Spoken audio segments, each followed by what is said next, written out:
না এটা দেখানোর জন্য আমার এক মামা আছে তো মামার এটা দেখানোর জন্য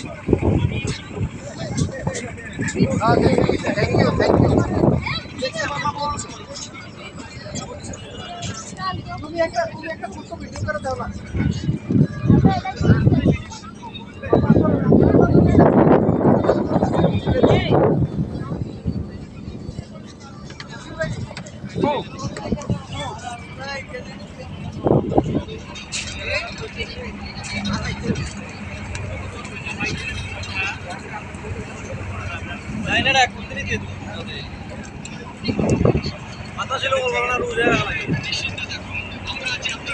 এটার ভিতরে রান্না কেউ রাঁধতেছে, মানুষ আছে।